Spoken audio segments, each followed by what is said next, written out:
Hello, everybody. Today's guest is someone who's lived a wild life, from touring the world with his band for 27 years to starring in a dark horror film, Mickey's Slayhouse, and he's also won over 230,000 on a top 10 finalist on Mr. Beast games. Michael House is proof that life can be full of surprises when you keep pushing forward and stay open to new things. Let's get into it. I'm excited to have you on the show, Michael. Hey, thanks for having me, Matthew. This is so exciting. Hit me with your questions. I'm an open book. I got a lot of stories to tell. I love that. I love that. But for the listeners who may not be familiar with your line of work yet, can you give us a quick rundown of who you are and what you do?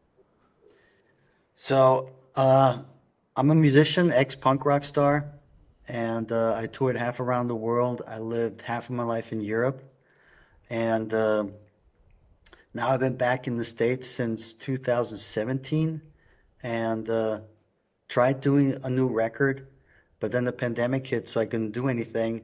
And then in that time, I transitioned into acting, and it went very well for me. I met a lot of interesting people, and as life is, you never stop learning. You always find new journeys, find new adventures. And you just live life.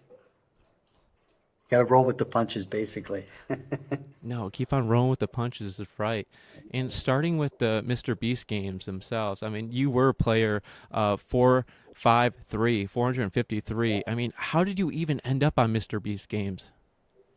Oh man, it's an interesting story. So I got picked out. I don't even remember the whole story in the beginning, but I think it was through my agent, a friend of a friend. They said, "Hey, don't you have Michael House? He's like a action star guy, stuntman stuff. He should try it for Mr. Beast." So anyway, I got the contact and he said, "Hey, sign up for this." And I didn't know anything about Mr. Beast. I didn't know who that was, nothing. Okay, so I sign up, I send it in, and I think it was like 2 weeks later, I get the call to go to Vegas, and that's where it all started. Like, okay, wow, there's a lot of people here. What's this game about? What are we doing here? And then I started connecting with people, talking, socializing, and then I started to learn who Mr. Beast is, and he's like this young guy, biggest YouTuber in the world, does all these amazing things for people, just helping out with random money gift stuff, which I think is a great thing. He's changing the world in a positive way. And anyway, and I got to Vegas, and that's how I ended up in Mr. Beast games, and it was a wild ride. It was a crazy experience. Yeah. Oh, a wild ride indeed. I mean, that's a once in a lifetime opportunity you had there. Oh, totally, totally. It's just like when you were. I'm a person who like watches people and analyzes and listens a lot, and I was like, okay, so this guy just invited 2,000 people to have the chance to win $5 million. And then I was like really curious. I was like, what kind of games is he gonna be doing? And it actually already started like coming to the whole event. No phone, you know. You get your own uniform. You couldn't use your phone, nothing at all. You had to stay awake. You got not a lot of food to eat. I think you were eating like every 8 hours or something like that. There was a lot of waiting going on. And then when I was like watching the people and everything, it's like a lot of them got nervous. So either it was like lack of food, no patience, or they needed some kind of meds that they got later on, you know. But patience was a big deal in the beginning, and a lot of people didn't have that. So it was kind of like a psychological test, like how much patience do you have without being aggressive towards other people, how calm can you stay, how much of a team player can you be, kind of like that. Really interesting. Oh, it's so fascinating. Did you ever predict that you were going to make it that far in Mr. Beast games? No, no. At that point, once the first game started, like pulling the 10,000 pound ball, um, I was like, okay, I'm just going to have fun with this. That's what I want to do. I just want to have fun and see where it takes me, talk to people, connect, and see who wants to be a team player. If there's negative energy, I don't want to be around it, and only associate with positive people. So I just had fun watching people, talking to people, and see where it takes me. And it took me incredibly far. It really did. It was unbelievable. No, it was really impressive. I'll tell you that much. And then on the Yeah. Beast Games, why did you only take the 230,000 when you could have taken so much more?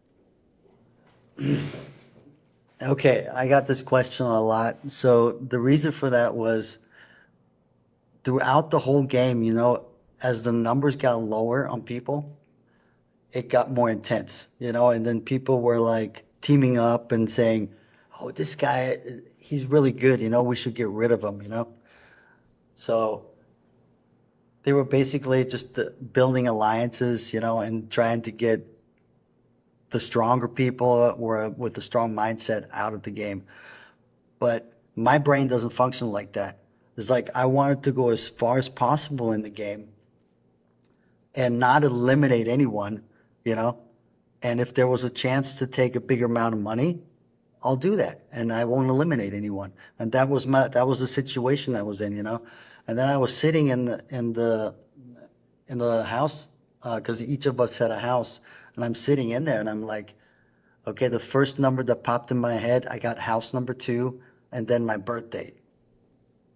So first thing I popped in was 223. So I said, okay, I'll stick with that number, 223,000 it is. It's not too much. It's a little more than 100,000. Why not? If somebody's gonna be angry about it, well, that's on them. No, that makes a So lot of sense. Now, yeah, early in the show, no, go for it. yeah. I was gonna say I early in the don't think show, it's a it's bad decision crazy. at It's all. It was a crazy how great that ended decision. up. Yeah, yeah, Like I was just gonna say, early in the show, Mr. Beast put 4 captains where you ended up having a chance to win $1 million to stay in the game, but eliminate their team. Would have you, if in that position, would have you taken the million in that position? no, no, because because you came so far with those people, and if they would have picked me as captain, I would have been very honored. And in this case, Dino got picked, and he was a good guy. He was honorable, played a fair game, and I trusted him full you know. And the same for me. I would have not eliminated anyone. Could have been No, I five love that million too. philosophy Yeah, it's just because you something went you through don't the do. games not trying to eliminate anyone, but also trying to win the game. Right? Yeah, yeah. And like I said, if you're in the game and you go so far, and then there's a chance to get some money out of it without eliminating anyone, I think you're the luckiest guy. And I feel very lucky. I was like, man, I don't have to eliminate anyone. Okay, somebody might be a little bit angry, but I'm picking that number. I'm taking it. No harm and foul. No, that makes a lot of sense. Right? I mean, what was going through your mind when you realized you made it to the top 10 on Mr. Beast games? Oh, that was crazy. That was crazy. I was just like, man, I made it from 2,000 people from all the way from Vegas to here. Wow. Like for me, it's always like a week later, or a couple of days later, I realize, wow, I made it so far. It's like, how far do I want to go, or how much is my energy gonna take me? And I just didn't want to be too serious. I wanted to still have fun, and have a good time, you know. And making it to the top 10, I thought was amazing, unbelievable. If I would have made it further, wow, that would have been overwhelming. But it turned out this way, and top 10 is amazing, unbelievable, No, that's insane how you made incredible. it to like the top 10 out of all those Yeah, players in Mr. Beast games. yeah, yeah. And I made a lot of good friends on the way. I'm still in touch with Daphne sometimes, and Dino, and actually my manager and best friend, she was in the Beast Games, but she went home a lot earlier, and we became good friends, really close, you know. So I have to incredible ask what you. I got to see and Yeah, experience. no, I mean, yeah, you form alliances, you make good friends on there, and it's one of those experiences in life that you'll never get again. Oh, never, no, probably not. No. So anything that you go through life, it's what is very important to me. I always say it's like when people talk negative about a situation or someone or something they don't understand, they shouldn't be talking about it if you didn't have the experience. If you have the experience, then you can speak about it. And for me, like in Beast Games, I can talk about it now. And I think everyone that I met on set, the camera people, Jimmy and his team, the people I played with are all amazing. It was an incredible journey. I formed some great friendships through it, and what Jimmy does with his team for other people, incredible, unbelievable, really. Only the best to him. Yeah, what Mr. Beast does for just the entire world is Yeah, really truly incredible. It really yeah. is. And I what don't was know the if most? No, go for it. I don't know if you heard about what he's doing now in Ghana. He's like building like hospitals, you know, for children who really need um, medical care, you know, education, and I think that's a wonderful thing. I do the same, just not with big amounts of money. I do it with Diane Fossey, the Gorilla Fund, in the for the mountain gorillas. And what they did there is basically made a museum and made an education center for people to understand how important it is to have the gorilla fund to protect the mountain gorillas. And at the same time, young children are learning about it and getting a school education and finding their way as they're getting older. Oh, this is something I want to pursue. I want to be a protector. I want to do something good for the world and pass that on down the line to other kids. I think that's a wonderful thing to do. No, that's very cool that you do that. Can you dive a little bit deeper into that? With the Diane Fossey organization, Yes. yeah, so Diane Fossey, I don't know if you heard about her. She passed away in 1967 or 68. And she was one of the first to go to Ghana and start studying the mountain gorillas. And over the years and the decades that she's done that, the world acknowledged it. National Geographic watched her closely, and spread the word around the world, and really gave life of the mountain gorillas and to protecting them, because they were really vulnerable. They're just like us, in many ways, and beautiful nature just needs to be protected. Doesn't matter. It just not just mountain gorillas in general, and everybody does it in a different genre. But the most important for me is that there's money out there to protect animals like the mountain gorilla and give education to younger children. Now, how do you feel helping out the mountain gorillas? Oh, it's amazing, It's like just $10. Um,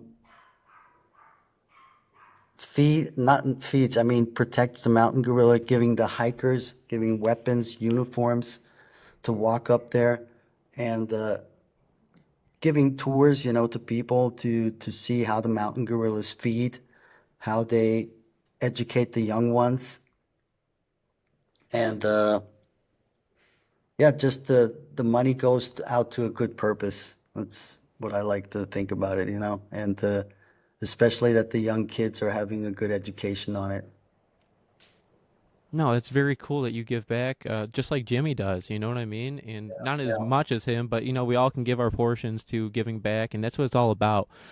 Is giving back to all the communities and everyone out there that if you can give to a little bit to help out anyone that's in need, Yeah. it adds up over time. Yeah. It is. It really does, That's out in other countries, but I don't know where you live, but I live in LA, and there's a lot of homeless people, and I'm the kind of person, sometimes I walk by and I just start talking. Most of them don't want to talk, but it's like I try to give them like $5 or $10. Sometimes they take it or don't take it, and then I say, "Do you want me to get you some water? Do you want me to give you a little bit to eat?" Sometimes it works, sometimes it doesn't.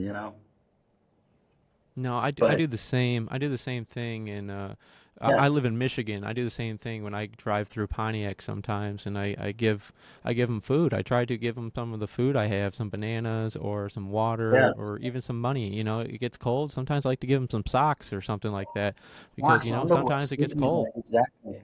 Yeah. Sorry And about the barking. we're not as wealthy as Mr. Beast, but we all start somewhere. And I just Yeah, want to ask you, what is something about Mr. Beast himself that a lot of people would be surprised to know?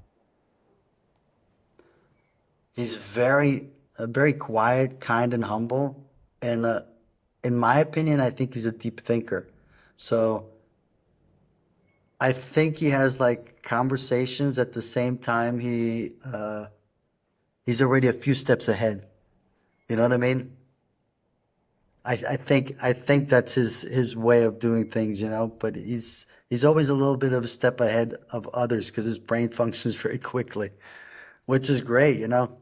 But just for instance, like the top 10, we had a great conversation. He came in and played a board game. I don't remember the board game.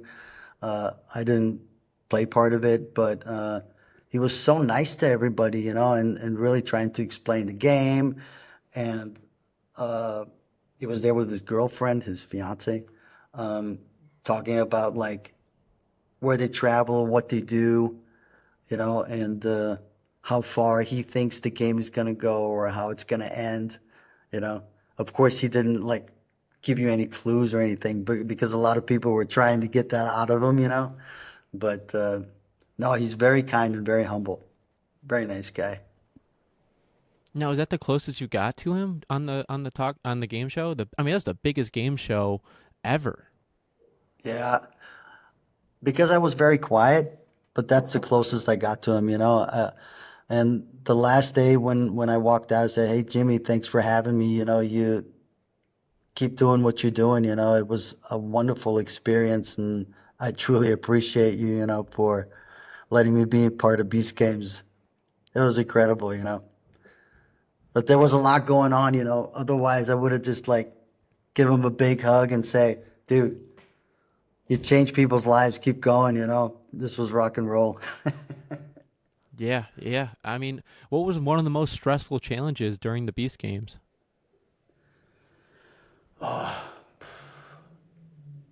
Monster truck and what was the other one?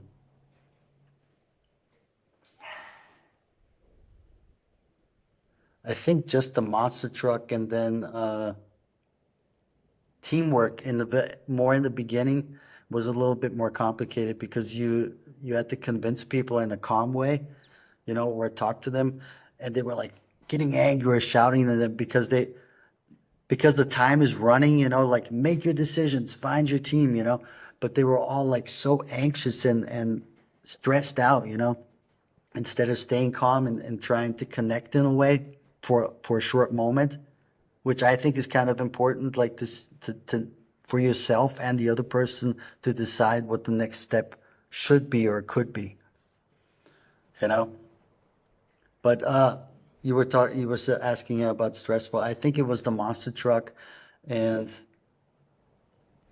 just psychologically in the beginning, just to get through without food, and staying calm in stressful situations, you know? Because for instance, like on the platforms, there was a lot of angry people. It's like there was a girl next to me. She was like, "Don't you dare do that because even if I get eliminated, I'll find you." And I was like, "Okay, you're a little bit angry. I'm gonna turn around and let you calm down, you know." So that was a little bit stressful, but you get over it. Yeah, what was it like to be around all those different personality types on Mr. Beast games? You start to read people in a good way, It's like they say, "Oh yeah, we're gonna go really far together."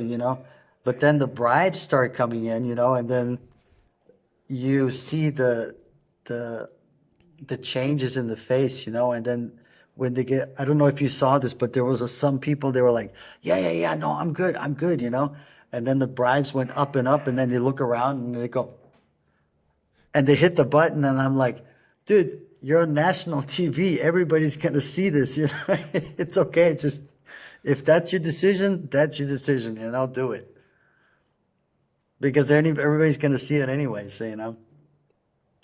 But yeah, Yeah, I what don't was it know. like always being on camera on the Beast games?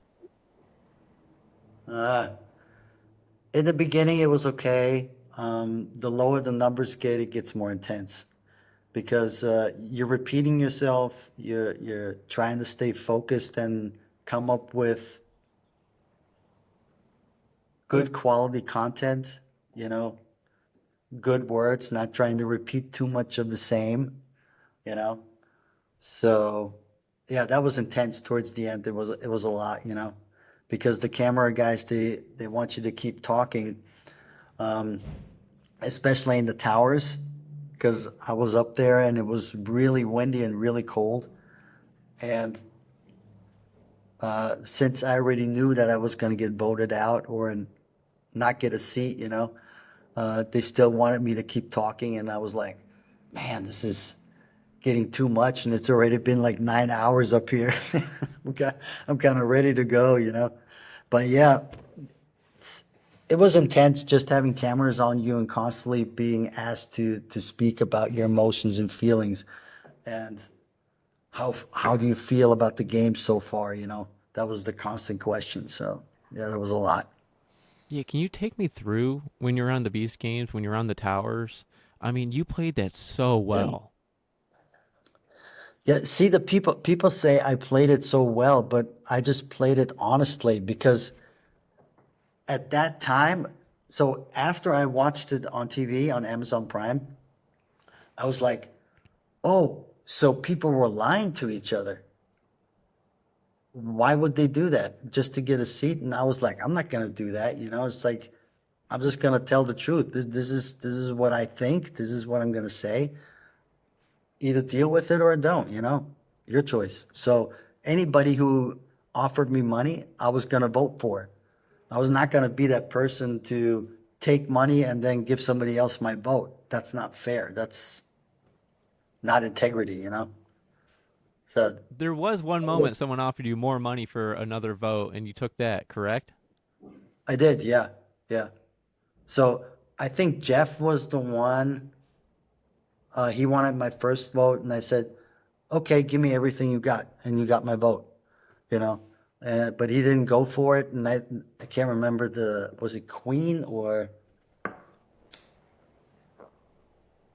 no, Yesenia. I think it was Yesenia who gave me money, and then I voted for her. Yeah, Queen as well. Yeah, but she didn't get a seat in the end. Yeah, if you got a seat on the final six, do you think you could have took it all the way and won the 5 million? After I saw the rest of it, um, I don't know. It was tough. So the coin flip is something I would have done. So Gage and me would have been on the same on that. I would have done that. And then the same thing with Gage when he took the million and was the first person to drop and be really happy. I think that would have been me. I could have done that. Yeah.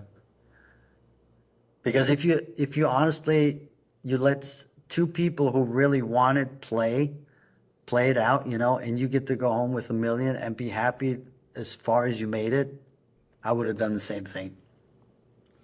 I really would have. Yeah. Yeah, because I mean, some people made it to the top six and they didn't walk away with anything. You know what I mean? I know, I know. Yeah. I think it was a lot of pressure too. Because the experience that I took was like already being in the top 10 and having so much camera time, it makes you a little bit uneasy, and nervous. So I can only imagine how the others felt after I left. It must have been a lot of pressure on them.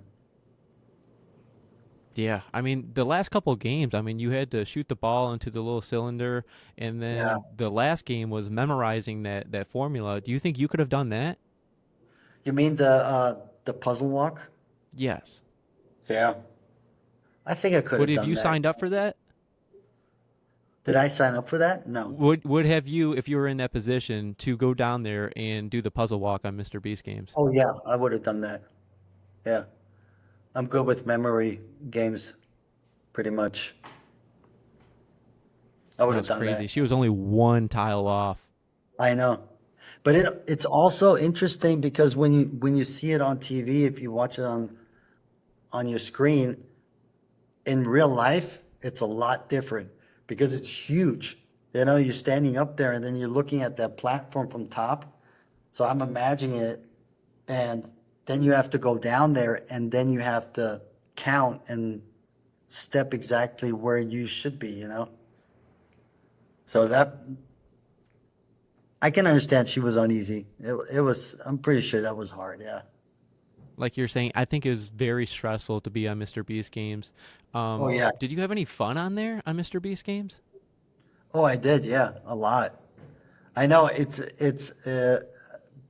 like my old roommates were asking me. It's like, did you at least have fun or anything? Because you're always so quiet. And I said, yeah, I just enjoy in silence. But the island, amazing, phenomenal. I mean, incredible to be able to go to Panama, and spend time and watch the game go on. That was incredible, unbelievable. I was most of the time in the water. I can't even explain it. It was great. I mean, that's really wonderful. Yeah. Yeah, what was one of the most okay, so like what surprised you the most about, behind the scenes on the Beast games?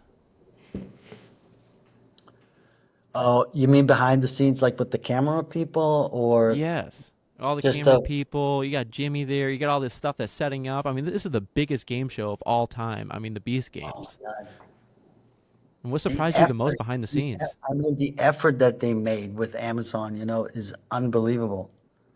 Just having all those people there, and each one of them has only one little job to do, and it was just like, for instance, when we had the on the platforms building the towers, and they showed us the back room of all the screens where somebody was sitting, and for each platform there was one person. I mean, it was 1,000. Yeah, it was 1,000.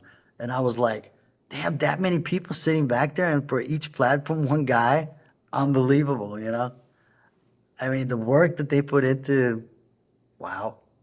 And then all the guys, like, they had to wear, excuse me, the mask and everything, and oh my God, running around like that. Something just popped into my head. Maybe you were there. Maybe you were one of the guys with the camera.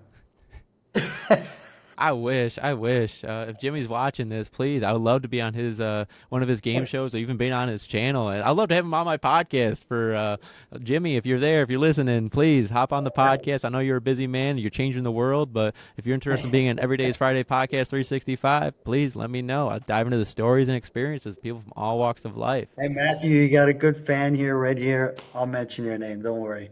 I appreciate that. I appreciate that. And after winning over like 230,000 on Mr. Beast games, I mean, what was the first thing that you did not buy that you thought you would? Okay, that's pretty easy to answer. I'm very humble and I'm very minimalized. So I don't need a lot of stuff. So if let's say like this, even if I would have won 1 million or 5 million, yeah, I'd still be in this small apartment here in LA, you know, uh, working on my other stuff because what do I need a big house for if I'm by myself? If I have family, that's great. Did I do something good with the money that I won? Yes, I did. I helped my brother pay his debts, and solve a few issues for his family. Um, Helped my mother a lot and still am, and I'm the luckiest guy. Like, I'm still pursuing my dream right now with the acting. A lot of great things are coming along. Just for instance, this right here now, you and me talking. This is amazing, you know. I'm so grateful. Thank you. And to answer your question, the only thing that I really wanted and bought, and I've been looking at a car for over a year, was the Nissan Sentra 2024 orange. Yeah. Totally simple. I could have bought a sports car.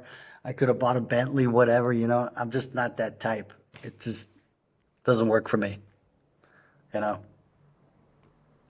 No, that makes so much sense. At the end of the day, I mean, you're a simple man. I mean, you played the game such good strategy. I'll tell you the truth, and you just played it from your heart. I mean, you did Oh, what you thank you you. went in there and you played with your heart, and you really just wanted. You had a game plan, like you said. I mean, what like, if you could give a definition of what your game plan was going into Mr. Beast games? What was it? Just have fun. Have fun and enjoy it, and see where it takes you, no matter what happens, you know. I mean, you have to look at it this way. It's like you were chosen. That was like one of the things I really was grateful for. It's like, man, I got picked. Like once I was in it, I was like, I got picked for this. Wow, you know. And then you still, even if you end up like getting eliminated or you don't have the strength to move on, you still go home with $2,000. I mean, that's a great thing. And at the same time, you can say, I have a great experience. At least now I know what the Beast Games are like, you know? And what No, I that's took that's from it great is, insight. yeah, and what I took from it is one thing is really true about Jimmy. It's like he'll he'll give you he'll put people into a game, and this is just when me speaking about the last 60, last 20. He tells you the rules of the game, and then all of a sudden he changes his mind, and then he makes it really brutal. Like you have to decide with this friend to eliminate this person to get that, and I'm like, wow, that's cutthroat. That's a little harsh. So, but otherwise, those are just experience, just like in life. It's like either you take the jump, you take the risk for a certain dream that you have, or you let it pass by and you just stay stuck, as you would say. Or No, you're that's a happy great with the life takeaway. that you're living. Yeah, no, and that's a great takeaway. I appreciate you sharing that, and I want to transition to your acting and film career, if you don't Yeah. mind. I mean, what made you want to step into acting after your music? Yeah, so the music industry took me really far. I started playing in punk bands when I was 17. I was just a skate punk. I was singing in bands for fun. The first 10 years, I didn't make any money. And then uh, I got a big break with my band, Mugshot 76, Cloud of Snot. And then Pipes and Pints came along in Prague. And it was Celtic punk rock with bagpipes. And that was like the liftoff. I said, okay, I can stay here in Linz, Austria, in this small town, or go back to San Diego and with my mom and just find a job, or I can go to Prague and try out for this. Packed my things, went to Prague. Best decision I ever made. Took me half around the world with a great band, great people, and yeah, and with a certain fame, as I can say now, that I experienced in the music industry, uh, it was never drugs or alcohol, never. It was money, and the uh, management was not very well, people get greedy. That's what happened in our band. And after our third, second big album, on the last tour, Tomasz, a guitar player, he was the sound of the band, and I was the vocals, and then all the rest came, and he said, "I quit," and I said, "If you quit, the sound is gone, and it's not going to be the same." So he quit. 6 months later, I quit as well. Came back to the U.S., and tried to make another record with some of my old songs, and it didn't work out. So what I did find out is no matter how great the people are, and I played with big time producers, big musicians that I toured with, the energy was not there. It's not the same. So I let that go, and then the pandemic hit, and that was the time when I transitioned into acting, and it was like a new passion, a new experience for me. It was like, okay, this is kind of me telling my story on stage, only that I'm singing it and vocalizing it. This way, it's someone's vision. I take the character, I learn about him, and then I see if he fits me, and then I get to play my own little twist and roll with it, and it was great. I mean, unbelievable experience, yeah.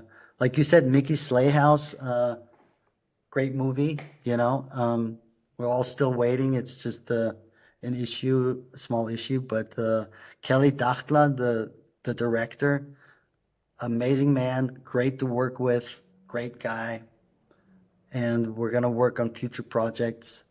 Yeah. So all Yeah, I can can you say tell us is, about your role in Mickey Slayhouse and how did you prepare for that? oh, okay. Mickey Slayhouse. So I play Psycho Bob. I'm an assistant, uh, uh, a killer and a kidnapper for Mickey, and so these young kids from high school, they say, "Oh, we got to go to Mickey's," It's like, and people didn't know what it was. So it's an abandoned roller coaster park, and they go up there, they want to party, and I'm up there, and I'm basically kidnapping these young kids, and bringing them to Mickey and slaughter them. That's what it is, yeah. But the whole experience, like just preparing for it, I'm more of a method actor. So I like to read about the character and learn about him and kind of think, what would he wear? How would he dress? Would he act like? Is he a quiet person? Is he a loud person? You know, and the more you read about him and you learn the lines, it's like it becomes your own. It's just a process of time. Yeah. But mostly like method acting is what I like to do, and stay in character. Yeah. But it's also the surroundings. It's like the people that you work with, you work together, you work with the lines, you talk together, socializing, you know, all of that makes a good movie.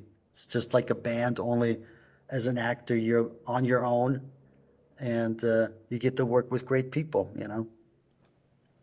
Yeah, I think one of the directors on your Instagram page was giving you a lot of praise on how well you performed and how well you Yeah. you did.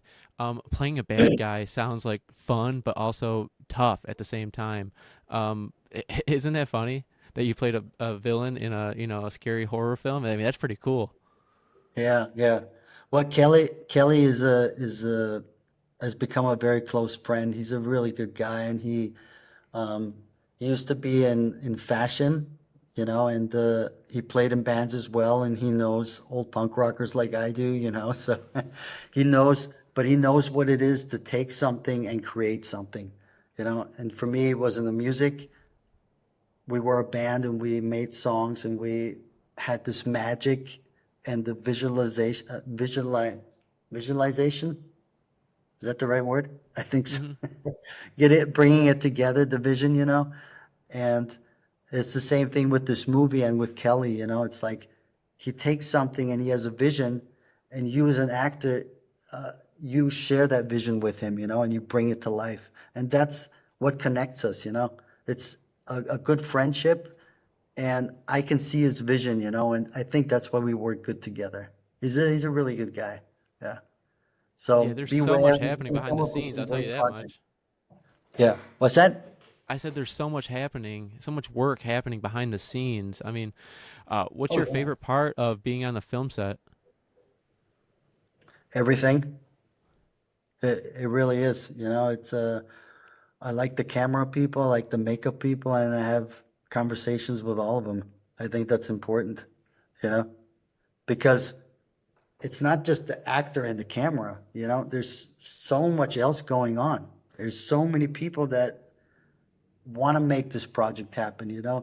Of course, they're getting paid, but in the very beginning, they're still signing up. Oh, I like this idea. I can see like the lighting. I can see how that camera angle would work. It's all these little things. And then the makeup artists, I mean, they're doing a great job. So praise all of them. That's all I can say.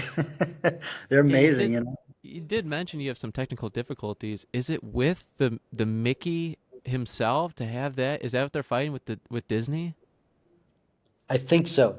So Kelly didn't tell me a lot of details, but he only said it's going to take a little bit longer. He's taking his time and working everything out, but I'm positive it's going to be a great premiere. We're all looking forward to it. Yeah, Mickey Slayhouse, everybody. And Yeah, I'm looking forward to myself. I was telling people that the trailer looks very good, very good. yeah, yeah. That's all I saw too. I can't wait for the finished project. It's going to be great.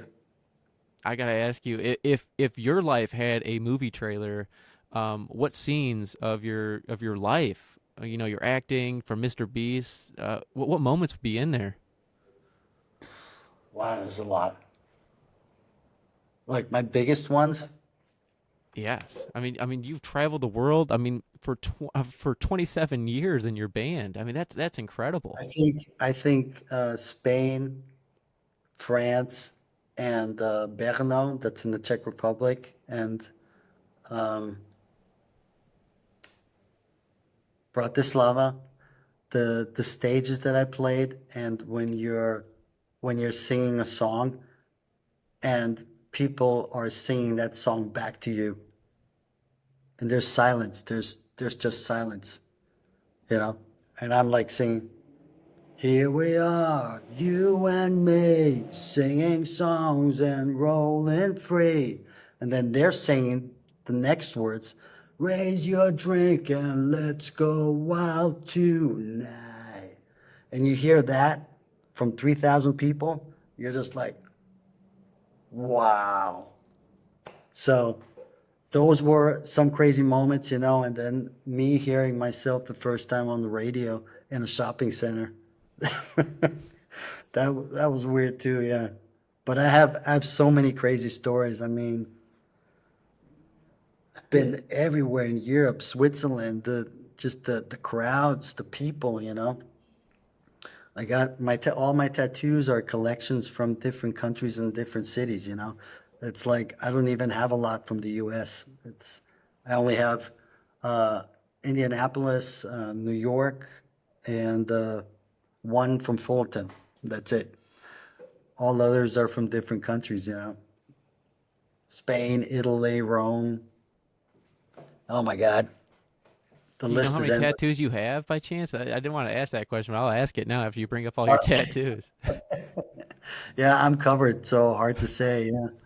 Um, yeah, one of my amazing journeys, a place where I will never go back to probably because of the crisis, is Russia. I got to experience St. Petersburg and all the towns in between St. Petersburg and Moscow,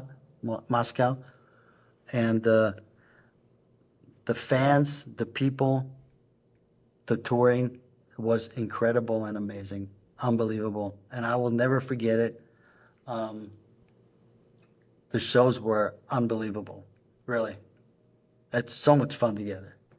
If I could show it, I mean, I could show it to you on pictures, but there's so much to it. There's so much to it. It's just the connections and the friendships that you make with people. Yeah. And actually, Misha, who played for the island, he's from Russia. I became really good friends with him too. Oh, Yeah. that's so cool. Yeah. You know, Yeah. music is just more than okay. So like, music is so much more than just music. It's storytelling at the end of the day, and It you're is. you're just playing. You're just not playing notes. You're playing people's emotions. Yeah, you are. It takes you. It's just like some actors say. It's really true. It takes you to a dark place. So my life was a roller coaster. So each song that I wrote, I lived through. And every time I performed it, I lived through it. This is what a lot of people don't understand, but it's a lot of negativity, but it's all true. It's because I had this experience. Um, and there's so many of them. And for instance, Heaven and Hell is 23, let me think, 93, 2003, 2000, is 30 years old. It's that old. It really is. That's crazy. Yeah. So that song is of my friends, back in Lintz and Indianapolis where I used to grow up, and back in the end of the 80s and the 90s, as the heroin and the drugs were really big, and I never got into it. I was always straight edge, but most of my friends did it and they died young. So it taught me a very important lesson in life, and said, I will never do it. Never. My whole life. It's a waste of time. Now I look at it different, because now for me it's like a political thing. It's only money making, you know. But alcohol and drugs is a waste of time. Don't waste your life with it. Do something creative. Do art, tell stories. That's where Yeah, the real experience is. That's where the life happens. yeah. I mean, music is so powerful. I mean, in the end, the Oh, it songs is. we sing are just a piece of who we are. Yeah. Yeah. It's like the record Until We Die um, was a mixture of negative emotions with happy tunes, and people love that because of the happy tunes. But the real story, they didn't ask about. They just wanted to hear the positive message. I mean, the lyric out of it. Heaven and hell. But the lyric itself was very negative. That's what a lot of people don't know. And then the second record, Found and Lost, which won the European Grammy, was 30% negative, 70% positive. You know, that's where everything a little bit changed. It was more melodic, it was more poppy, and you sent out a message of, hey, we're here to rock with you. Let's sing, let's rock out together, let's make this night our night. You know, and let me just say this is like, uh, winning a Grammy Award is great, but the only reason you're there is because of the fans and the people that you work with, you know? And I had a great crew, and the people were the ones who inspired us to write a great record together, and they brought us there. So I'm grateful for that. That was an amazing journey, Yeah, what's one of truly. the wildest stories from touring that people wouldn't believe? Um, I had a blood infection that was European tour going to the UK to the Rebellion Festival, and we had to spend almost a week in France, no playing shows, uh, because I had a blood infection. I cut myself here on the knuckles, like a little scar. It got infected, and then I had to stand like this. So after 1 week, and the doctor advised, he said, you need to go home. You can't move, because if you move, you're spreading the virus that you have in you. So go home. And I didn't listen. I still played. So that's one of my crazy stories. Um, yeah, and my other one was, oh yeah, I had the pig flu. Yeah, I was under the suspicion of pig flu on the way back from Germany to the Czech Republic. And I was in the hospital for 3 weeks. And the doctor said, you got really close and lucky. So, Wow. yeah, yeah.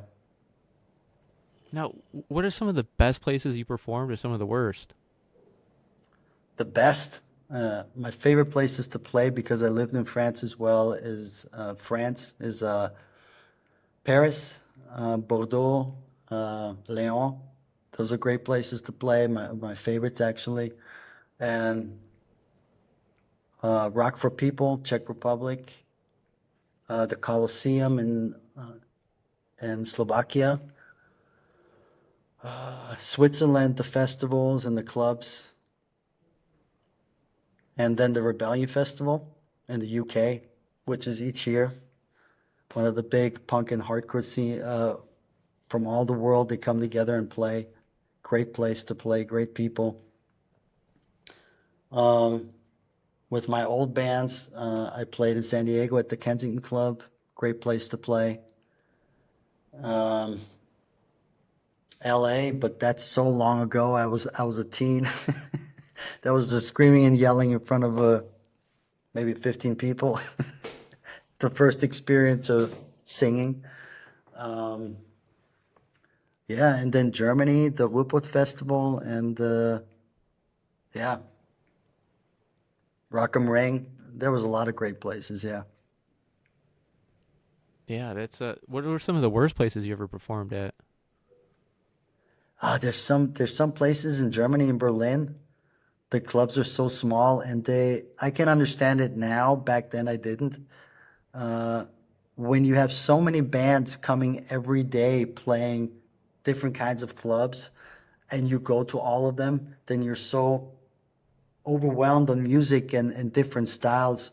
So when then a special band comes in, they treat it like it's the same, you know, or they had too much people, too viel Bier, wie ich immer sage, yeah, too much beer to drink, and then they get bored. Yeah. Um, so yeah, parts of Germany and then parts of Austria are a little bit boring to play. Wow, Not a that's lot of action. fascinating. Yeah. I mean, you lived overseas for 20 years. I mean, how did that shape your music and who you are? It shaped me as a person. I mean, it took me from because I partly grew up in Linz, Austria, which is a small town in Up Austria, and there's nothing there. You know, it's a steel worker town. Um, my grandfather wanted me to work in a steel factory. Uh, Let me start off like this. So my mom's Austrian, my dad's American, but they got divorced when I was 2. My mother uh, remarried a military man, and I partly grew up with my grandparents. My grandfather took over the father's side, and he had this vision for me to have a good job, work in a steel factory, make good money, the whole shebang, family, kids, blah, blah, blah. But for me, it didn't work, because growing up in a military family, growing up in different towns every 2 years, Germany, Italy, Austria again, back to the States, coming back from the States, uh, I was kind of figuring out myself. I did all of the things that my grandfather told me to do, and I'm thankful because it shaped me, but I still wanted to pursue my artwork as a stuntman, as a athlete, you know, and music played a small role and then became a big role, you know. Punk rock was just new, and I went to all the shows, talked to all the people, and that's kind of where it shaped me into being a punk rocker and then going into the music and started singing. And then I kind of found out, wow, I'm actually good at this, so I'll keep going, you know. But there was a lot of people who said, no, just get a regular job, And you're 17. I mean, what do you know? You don't know anything, basically. you're still learning, And but I have a strong mindset, and I was just like, no, I'm gonna keep going. I'm gonna see where this takes me, you know. And it took me so far, you know, which is No, unbelievable. Yeah. yeah, that makes a lot of sense. I mean, most people don't think that way. No, I mean, how old are you? I'm 27. 27. Okay. Yeah, I'm 50. So, yeah, I don't know. I come from a working class family, so nothing was handed to me. I had to work for everything. So if I wanted, for instance, a new skateboard, I had to do chores or get a part-time job, um, all these little things, and I started working early when I was 15. And yeah, being a carpenter. And then uh, at the time, I was 18. I remember I was making music, and my grandpa said, okay, if you want to keep the Austrian and American citizenship, you have to go to the Austrian military. And I think it was a year or 10 months or something like that. So I went there, did my share time of 10 months in the military, you know. That's why I have three citizenships actually. Um, and yeah, I'm grateful for doing that, because I can talk about it and I can say, yeah, it was interesting, but it's definitely not my thing. you know. And I No, it's always very work. good advice. I mean, you just keep on chasing Yes. after your dreams and just taking opportunities when they come to you. Yeah, yeah. I mean, do the things that you need to do, get the job, do that job for a certain time, and then you say, okay, well, but I'm still more interested in that direction. So I'm going to quit this and continue here, you know? And I think that's where a lot of people, young people, stop and they say, oh, I hear all of this, it's not a good idea. I'm just going to stick with this and stay, you know? But I think that's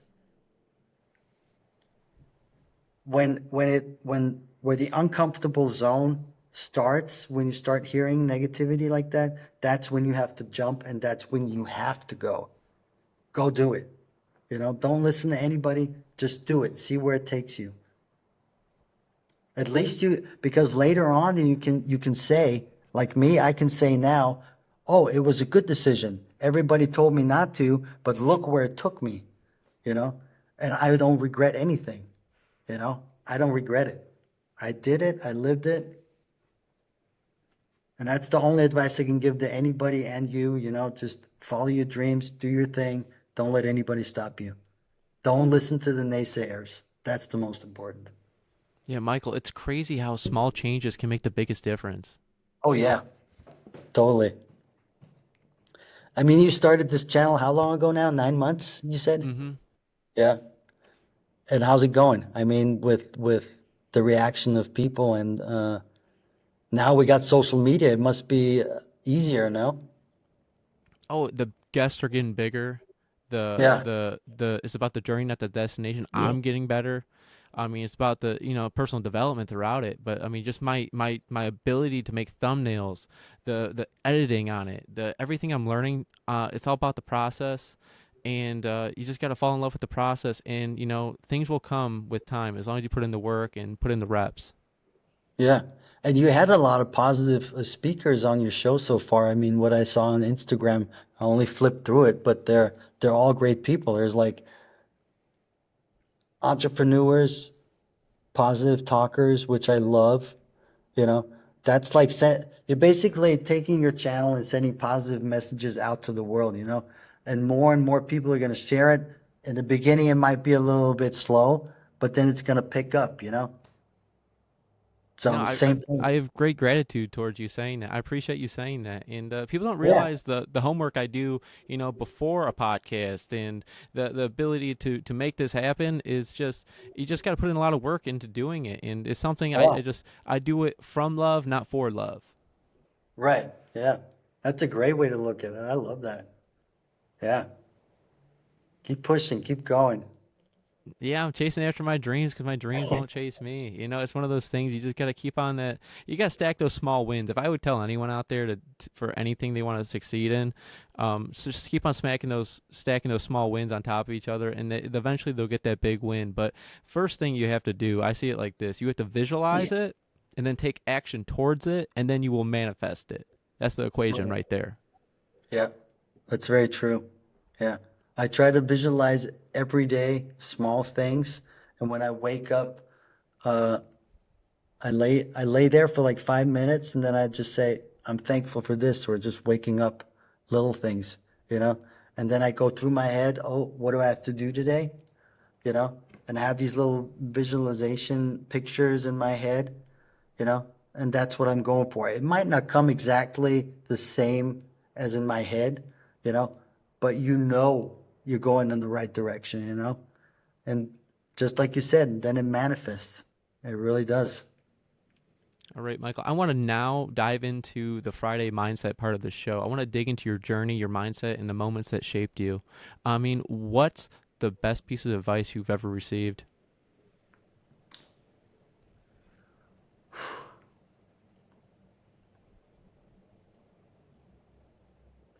My grandfather, the maybe not the happiest story, but he he was tough love. But before he passed, he said, "I'm very proud of you of what you're doing. You know, I might not like it, but keep going, and don't you give up on me." Those were kind of his last words to me, and they stuck with me forever. They really did. And my advice to the world is be grateful for every little thing that you have, and try to be a good person, which is hard to do sometimes. um, yeah, and everything you do, do it with love, you know, and with a peaceful mind. Michael, that is so powerful. And Yeah.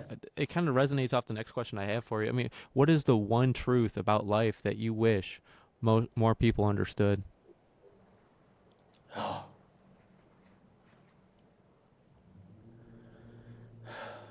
be grateful.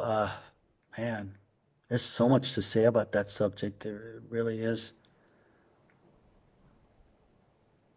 I think people need to stop complaining too much and show gratitude towards the little things. And even if there's a negative message coming, let's say from the whole day, try to pick out, even if it's that small, the positive thing, and then make it grow. Take the little positive out of it and make it grow somehow for yourself.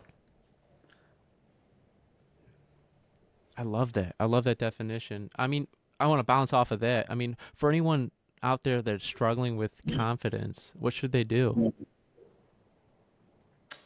I think there's a lot you can do. It's different. It comes in different shapes, you know. But find something that you really like. If you're not a people person, you know, find it in animals. For instance, for me, it's animals. It's like I can socialize with people too. I'm just very quiet. I analyze first, you know. But animals always had a connection to me. It's like they know what is good or who's good and who's bad. They can smell it on you, you know. And but animals kind of help me through to see the brighter side of things, you know, not to be sad about stupid little stuff, you know, because I used to be a lot like that in my 20s. I was like, man, I was pissed off for days about nothing, you know. Uh, it's for example, like a breakup, you know, I'd be pissed off for like a month for no reason, you know. Now I look at it, and then my dog back then, the other dog that I had, Tequila, you know, she helped me a lot through that, you know, and it's like she was an inspiration for me just to keep going, you know. It's the same, but positive inspirations, just find it in a good friend, find it in what you like to do, you know. If you're all alone and you have a low self-esteem, you know, just try to write it down. Try to talk to a therapist if you don't have a therapist.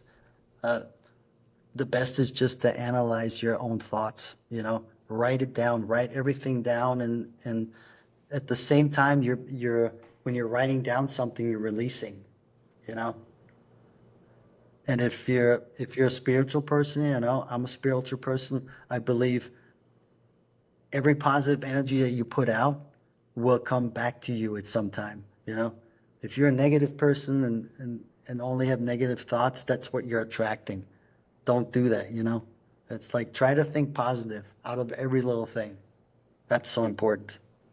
Yeah, like a cup full of water. It's like it's half filled. It's only if it's halfway. Yeah. And True. I think the confidence things, like I want to bounce off of you a little bit. Those moments shape us and who we are.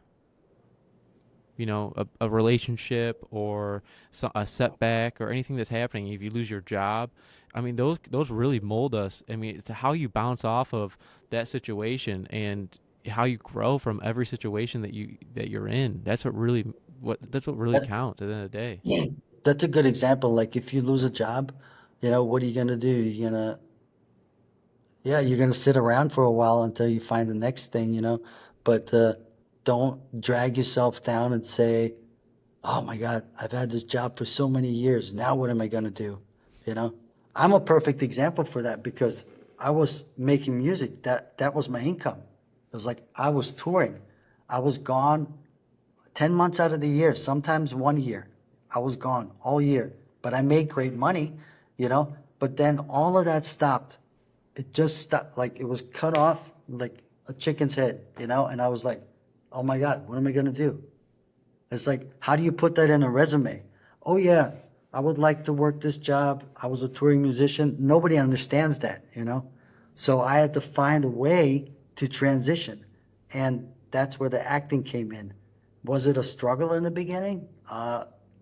Yeah, getting the right connections, finding the right people.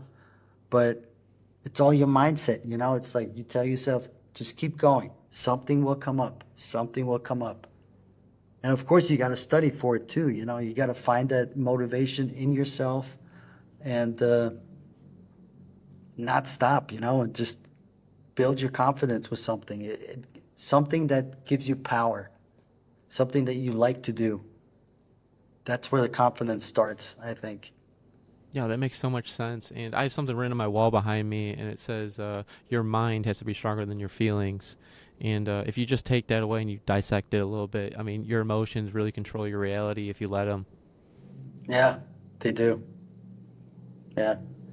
But I think the older we grow, the more we learn. And I think you never stop learning. You learn something every day in some kind of way. Michael, I got a deep question for you. I love asking this question to my guests. What is something significant from your childhood that shaped you into who you are today?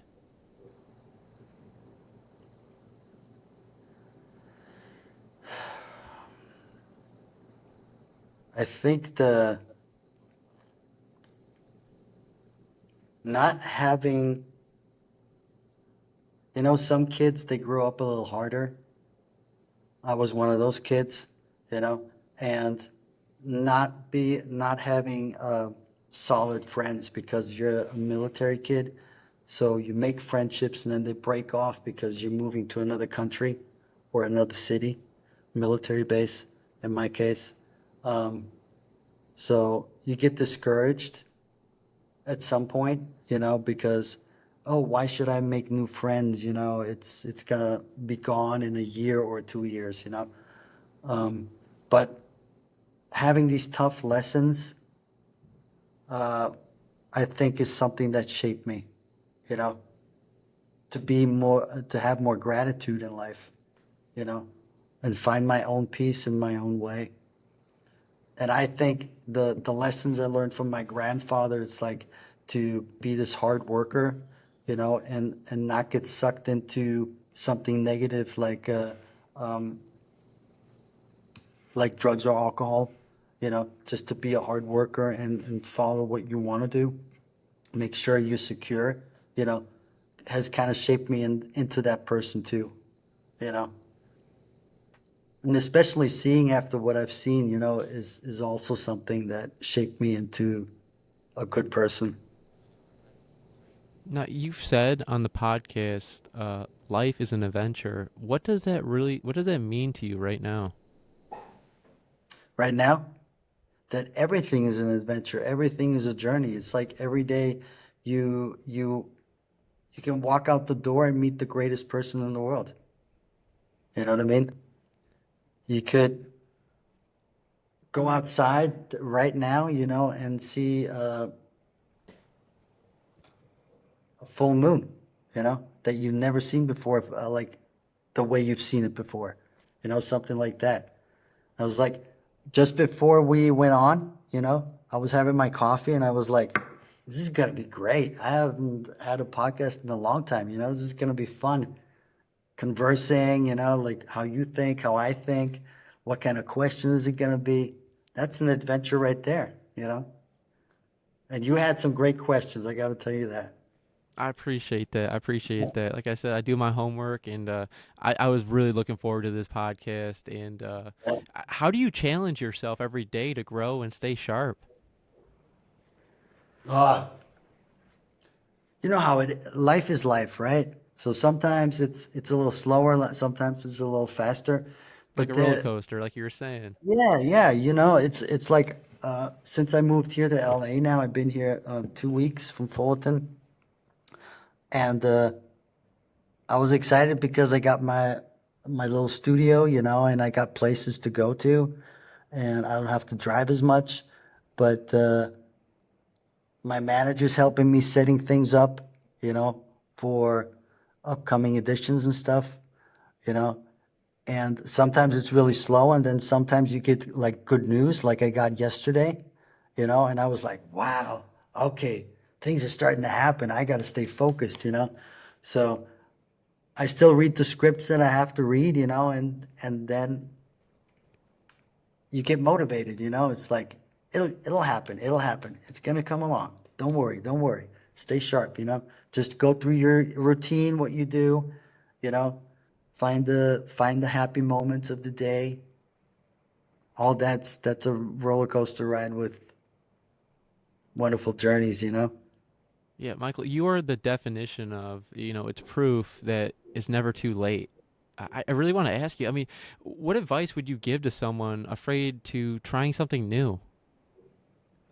Don't be afraid. Don't be afraid to fail.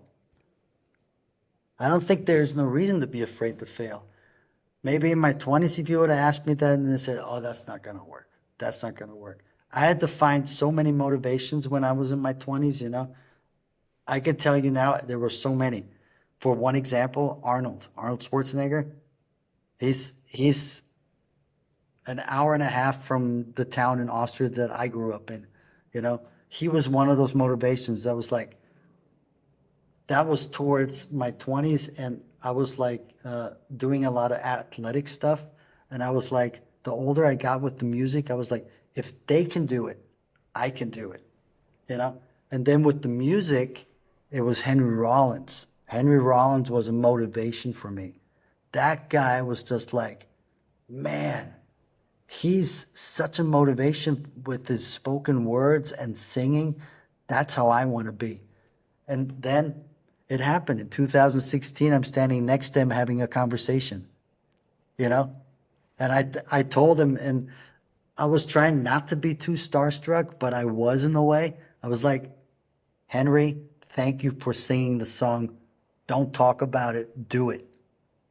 That was a big motivation for me, you know?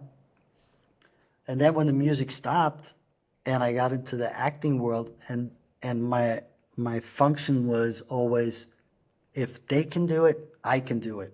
I'll just do it in a different way. I'll find my way, you know? And if I could give advice to anyone, it's like, don't think about it too much. Don't talk about it too much. Stay consistent. Do what you got to do and try your best. And don't be afraid if you fall or fail. Find another path. Keep going. Just keep going. I resonate with that a lot. I appreciate you sharing that because a lot of people don't understand that we all start with nothing. And then Yeah, I know we're all dealt different cards and stuff like that in life, but we all have to grow and become the person we are. Because at the end of the day, like you're saying, like you just can't be a star one day. You have to put in the work, put in the reps, and that's how you yeah. become who you are and who you want to be. Oh yeah, totally. It's like, for instance, people said people. Uh, I can tell by people's faces they judge me a lot because of my tattoos, right? Because I have tattoos here and under my eyes and everything. But it's music notes, anchors, and they all represent me traveling and be a musician, and Survivors is the way I live. It's a band from Journey. A lot of youngsters don't know that, but those were all motivational things for me. And for me, that's how it worked. And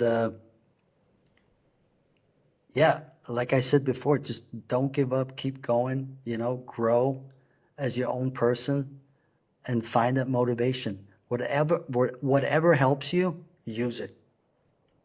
Whatever it is, you know. And I've been rejected so many times, and I failed so many times. I say, well, you have that many tattoos, the only thing you're going to be able to play is a villain or a dark jail guy. And I'm the opposite of everything. I tell myself that's not true because you can cover it up with makeup, you know. There's always a way. There's always a way. We have so much technology these days. You see what is happening, what we can do. No, it's very true. I mean, that makes a lot of sense at the end of the day. And like you're saying, I mean, that is so powerful. I mean, anyone that wants to do anything out there, you have to put yourself in a situation you don't feel comfortable in. Yeah, yeah, you do. That when it gets uncomfortable, that's when you have to keep going because something great will come from it.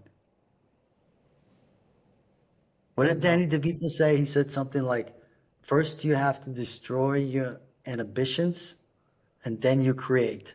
Something like that. I don't know where I heard that. I think in a song or something.